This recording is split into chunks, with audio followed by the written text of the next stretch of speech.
Finally, I am taking another bullet after my last stint last week with Monster. I am covering Viral Hit.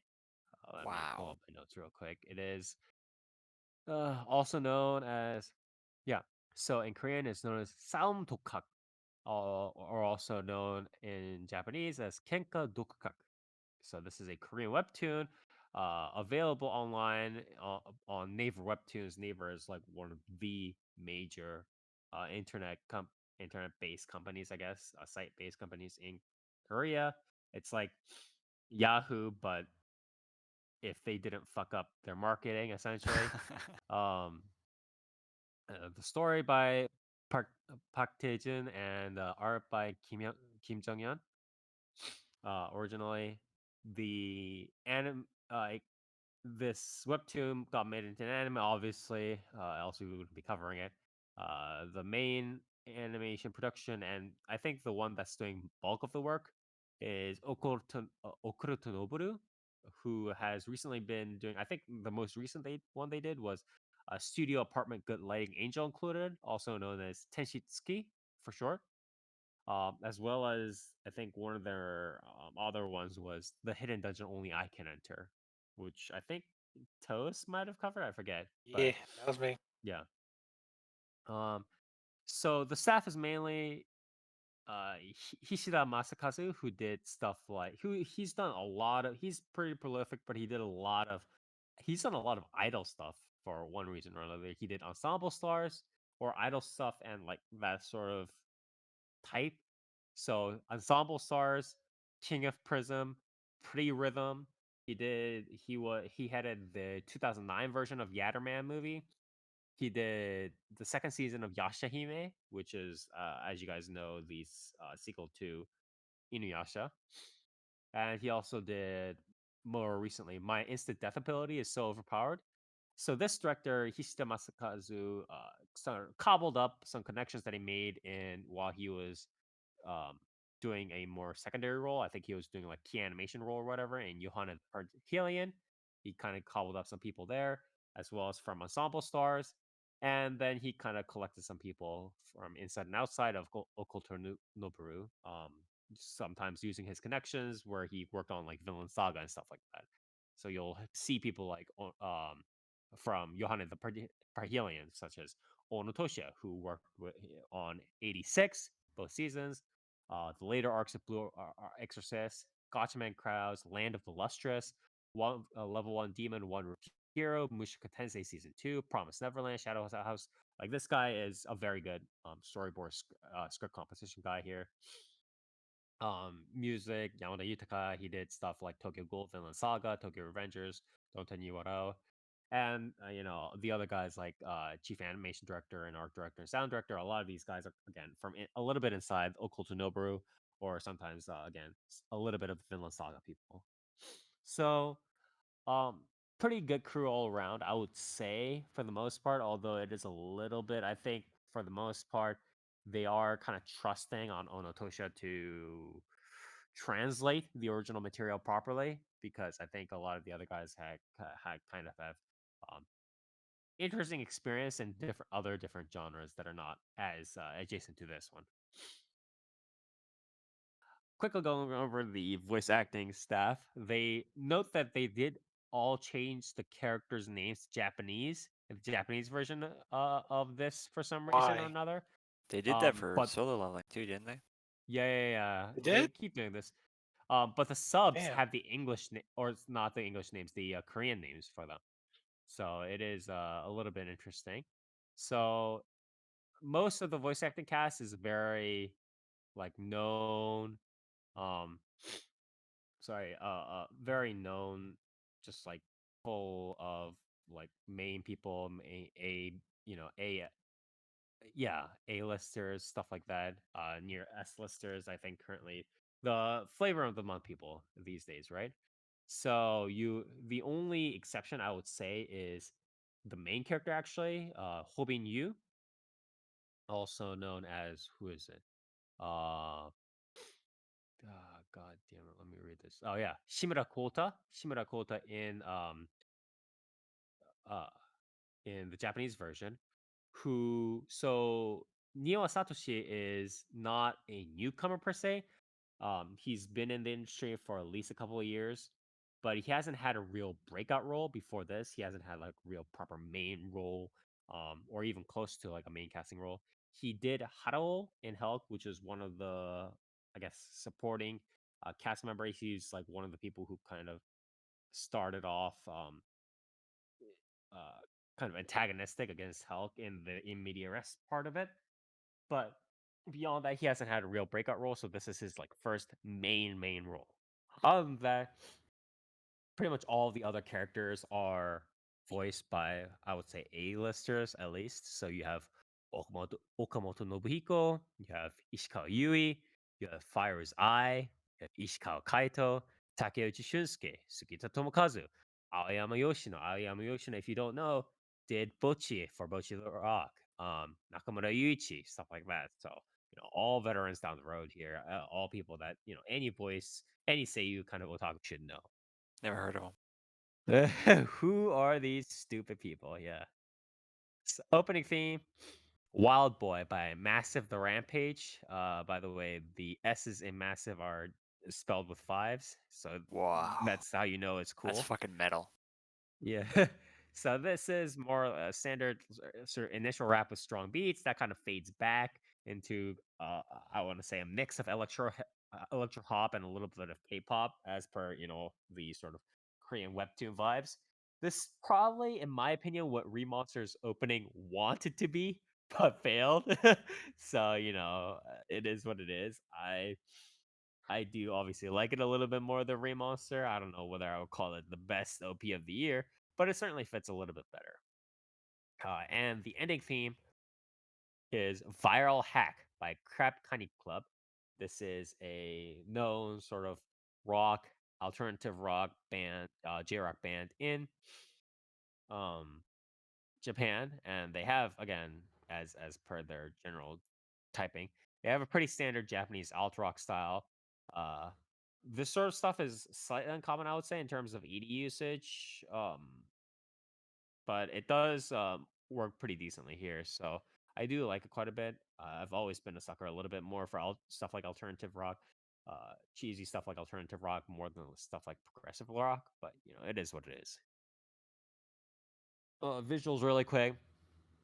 They do have in the anime good characteristic designs that are similar to the original art. That's not like too watered down. For instance, um, so the characteristic part is important because there's like a lot of extreme kind of distorted feeling kind of thing. Imagine something like some older manga, right? For instance, stuff like I would say something like Akunohana, right? Not the anime, but like the actual manga, where they make these sort of like distorted faces and stuff like that to emphasize feelings, emphasize the emotions.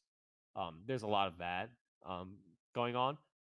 There's a decent amount of good fluid animation during most scenes that involve action and emotions. So there is a lot of money going to this, and the animations are pretty fluid, which is nice. I'll say the OST is mostly nondescript. It's a lot of just standard rap stuff for a lot of the parts that's just like um wannabe, boxing style build-ups and fighting style build-ups. Yeah, like, whoa, I'm gonna fucking like we gotta put the pedal to the metal kind of, bullshit. So it's pretty nondescript. So yeah, that's it for audio visuals and staff. Going straight into the story real quick here. Um the story is just so uh the main character, Yu Hobin, is just a loser. He's constantly getting bullied by bullies at his school who also run like a YouTube channel. They call it YouTube in the story, but it's YouTube. Um, so he gets bullied by these people who also run a YouTube channel where they stream videos of him getting bullied, essentially. His mother is sick and dying of cancer, and um, he's trying to pay off her hospital bills by working all the time and struggling, and it's all going bad for him. And eventually, he fucks up. messes up against one of the bullies that are bullying him. They get into a fight. The fight accidentally gets streamed and recorded, and that recorded video goes online, and he that video becomes a viral hit. It gets millions of views, and he ends up earning like $10,000, um, essentially on YouTube because of that. Wait, how does he get the money if wait, was he the one streaming it? So they made essentially the video. I think the camera was streaming from the bullies thing, but then they ended up making like the channel around essentially him is how the setup went Uh-huh. afterwards. Okay. So he got the video. It became a viral hit. He won the you know X amount of money, and he uh tries to he tries he because of that fight, the guy that was bullying him also becomes an outcast because it doesn't look good to be brawling with one of the losers from his school, right? And the guy he was fighting with is actually like a cameraman who can help him do like editing and content creating and stuff like that. So he teams up with this guy. He ends up making um he uses this opportunity, both the cameraman guy and the main character who's the loser tries to milk this opportunity to um sort of fuck with the main guy who's been bullying the main character. And hijinks ensue, he the main guy gets beat up, but in exchange he reveals to the world at large how much of a bully, how violent the actual bully is, right? Because he managed to capture that on film as well, and resulting in kind of like fighting and more viral hit videos and stuff like YouTube related stuff. Scandals happen because the bully, uh, once it got revealed that he was, doing domestic or not domestic violence, but school violence against the main character, he got blown up because of the scandal and stuff like that. So hijinks ensue, that sort of stuff happens. More YouTube and content creation, sort of trivia, blah blah blah happens. But at the same time, um, he his because the main character's content videos are all about fighting and getting duked in the face. Uh, he and his cameraman eventually end up kind of wandering around trying to both accidentally getting into situations where he's streaming himself fighting or getting blown up slash getting beat up, or um he tries to find opportunities where he's able to stream himself fighting or getting beaten up essentially. So he's trying to make this whole fighting slash So getting beat basically up his thing. channel is bum fights. Yeah, pretty much. Okay. Whether accidental or whether it's set up.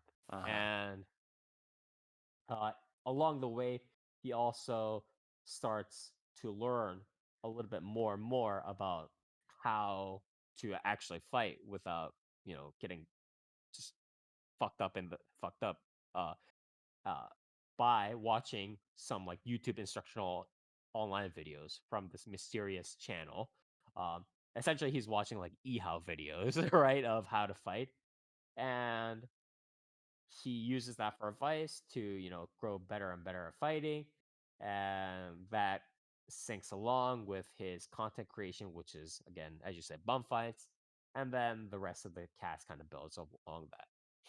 So there's like a lot of things that the uh webtoon tries to juggle.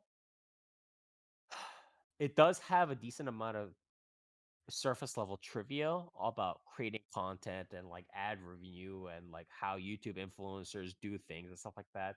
Um, which is part of that experience obviously comes from all of the bandwagoning and YouTube content creation, stuff like that, that the younger demographic has done, both worldwide and in Korea as well. So that's sort of that sort of trivia. It does also try to touch upon the subject of sort of this momentary fame and how it affects people, right? Again, this is a little bit more in a caricaturistic way, similar to how the visuals line up. There's a decent amount of action scenes, like fighting scenes and stuff like that. It's not full Ippo or anything like that, but there's a decent amount of slowdowns and some of the fighting related trivia, like how to weave, like where should you be, how should you respond to this sort of problem when somebody's trying to swing at you, stuff like that. Again, a lot of that's not like super detailed or whatever, like nerd level, but it is a decent amount of trivia that's put in. So there's like a lot of things going on, but a lot of I would say the two major things that are in focus are A, the action scenes, and B, the sort of usual classist, oh, I was born with these circumstances or I was put into these circumstances and I'm just a loser and I don't deserve to be around people like you. This like pretty girl is talking to me, but I'm just a loser and she's essentially the queen bee and I can't, why should she be around me? Why do I have the right to ask her out when she has like a cool guy friend over there or whatever? That sort of like standard jealousy thing, right? That's not uncommon in a lot of these sorts of stories, right? We've Yeah. seen that in stuff like, you know, a lot of places that have these sorts of like introvert MCs. Um, Even if it's not necessarily fully introvert, maybe something like Excel World, right? Will Yeah. be a very prime example of that. So a lot of that sort of happens. Um, so those two are the main sort of two focuses of the story. Uh, I would say overall, my thought is this setup in terms of the main character making the video and then the cast kind of growing around him. And again, because the idea is about jealousy, about, better people, about, oh, I want to grow a little bit, but I know I'll always suck and I don't know how to deal with this uh with people that are necessarily better than me, but like I'm kind of jealous, blah blah blah. Like I want to mac on this pretty girl, but then I'm just a loser, stuff like that. Because a lot of this is like interpersonal relationships. Um, the setup is okay for that, but I think the cast's general personalities are a little bit too cheesy compared to this more mundane setup. Because what it is uh ultimately, yeah, you have the whole they're duking it out in school and they're earning tens of thousands of dollars on YouTube and blah blah blah. But it ultimately boils down to school slash society kind of school life, right? Regular kind of slice of life kind of thing. Plus, uh, talking about YouTube or like fame or like jealousy. That's more or less that's relatively mundane, right? And I think for that, it's very important to have a little bit more middle of the line personalities, right? Like characters that will go, okay, well, this much is okay, but that's a little bit too extreme kind of thing, because that aligns with the more real life themes that these sorts of stories have. But a lot of these characters are very much one dimensional caricatures, like, I'm cool, or like, wow, I'm just a loser, but dot dot dot kind of thing, which is I think a little bit too green eggs and ham for me. A little bit too self-promoting. Is this more of a serious series or Mm, What do you mean by a serious series? I want to. like because when you say like the characters' personalities are like cheesy, right? Like is that Yeah. something that like you think it is intentionally being played up for comedic effect, or is it just like that? No, it's not really being played up for comedic effect. It's to shoved the themes as obviously as possible in the viewer's face, in my opinion, if that makes sense. Right. Where it's like, Where yeah, they're all this like playing it up for the camera or whatever. well, no, not even. It's like, how I just mentioned the theme about, like jealousy and how I'll never be good enough Sure. to match her, stuff like that. That's very like it's set in contrast to a T. It's not even like the characters just going, maybe I'm just being a little bit too like whack about this or whatever. That would be a little bit more of an organic development, right? A little bit of like worry. It's just like, no, I'm a loser. I'll never be able to get to her. And the whole like obviously delusions about her being with like a cooler, richer guy or whatever. And Yeah. it's very these sorts of pushing the themes onto the viewer is very obvious. So you think it's more And of like a melodrama thing then? yes, yes, melodrama I think is the word I'm looking for. Okay. Um, and I think uh, this also syncs up with the next syncs up in not a good way with what I kind of want to say next, which is in real life with these sorts of settings, right?